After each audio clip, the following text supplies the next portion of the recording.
Hi mga ka-bakers! Kumusta kayo?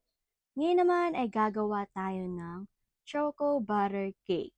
Handa na ba kayo?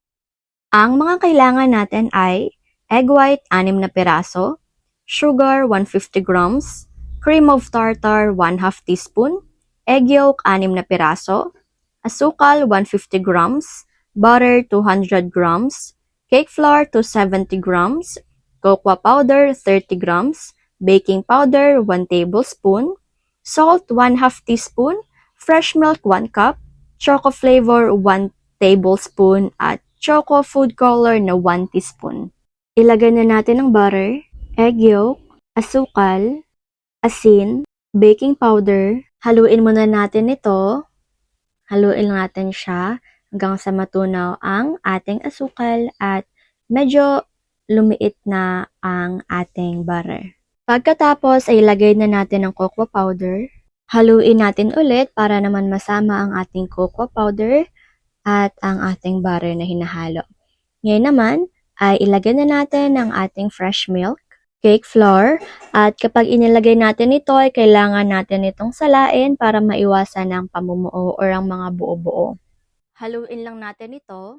Maglagay na tayo ng choco flavor at choco food color. Ngayon naman ay atin na itong haluin ng haluin hanggang sa magsama-sama na ang mga ingredients na ating inilagay dito. At higit sa lahat ay kailangan wala ng hiwa-hiwalay or mga buo-buo. At lalo na ay dapat hindi na siya magaspang.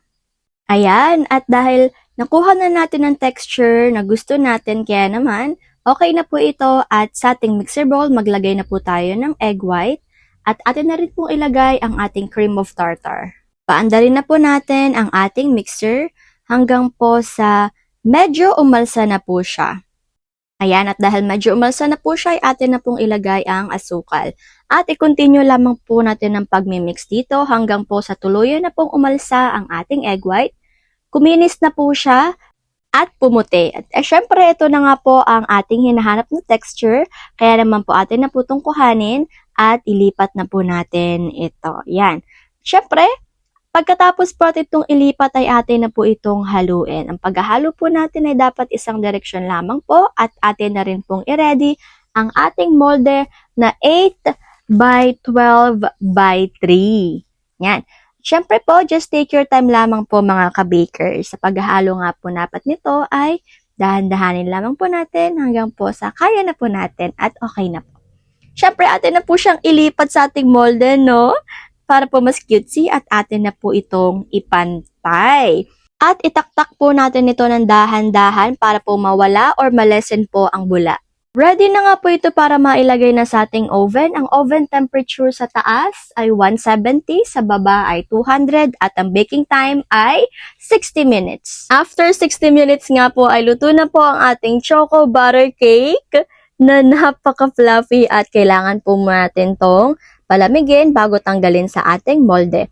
At ngayon po, pagkatapos atin po siyang ilalagay sa ating plancha para po matanggal natin siya. Ayan, na hindi po talaga siya at walang kahirap-hirap na tanggalin. Tinanggal na po muna natin ang ating parchment paper. Ngayon naman po ay atin na po itong hahatiin. Yung dami nga po pala nito ay 16 pieces. Pero, pwede nyo naman po itong damihan or bawasan. Depende na rin naman po kasi sa inyo kung ano po or magkano po ang costing or total na ating ibebenta dito. Dahil ito nga po ay pang negosyo or pang kabuhayan. Ngunit, kung gusto nyo naman po na ito po ang pang merienda nyo, abay pwede naman po kahit gaano po siya kadami ang gusto nyong gawin or gaano po kakonti ang gusto nyong hiwa. Yan, nakadepende po yan sa inyo mga ka-bakers. Just take your time lamang po, okay? So, eto na nga po talaga ang ating finished product na sobrang yummy naman talaga. Sobrang napaka-fluffy at higit sa lahat ay talagang masasarapan kayo at mabubusog talaga kayo mga ka-bakers. O di po ba napaka-bongga niya? At higit sa lahat, eto po talaga yung chocolate. Or gumagawa po kasi talaga tayo ng mga cake na hindi po masakit sa lalamunan. Yung po bang pag kinain mo ay nagme-melt po siya agad sa ating bibig. Minsan po kasi talaga may mga cake po talaga na tipong mahirap po siyang lunukin or yung tipong nagbabara po siya sa ating lalamunan. Pero naman po talaga mga ka-bakers, di niyo po kailangan mag-worry sa ating cake dahil talaga pong nagme-melt siya sa ating bibig. Kaya no worries naman po talaga. So, ang daldal ko na naman po talaga mga ka-bakers. So, eto na nga po, sana po ay gawin nyo rin po ha. At itry nyo rin po pala ang aming mga Choco Moist Cake dahil yun po talaga sobrang sulit po talaga at sobra po talaga nagme-melt sa ating bibig. Pasensya na po mga ka-bakers sa aking kadaldalan. Kaya naman po eto na po ang ating food for the soul ngayon. Juan chapter 1 verse 32. Ganito ang patotoo ni Juan. Nakita ko ang espiritu na bumababa na parang isang kalapate na buhat sa langit at nanatili sa kanya. Amen mga ka-bakers, amen! Purihin natin ang ating Panginoon ngayon at magpakailan paman. Kaya naman, hanggang dito na lang po muna ako. Paalam muna. Take care. At higit sa lahat ay God bless.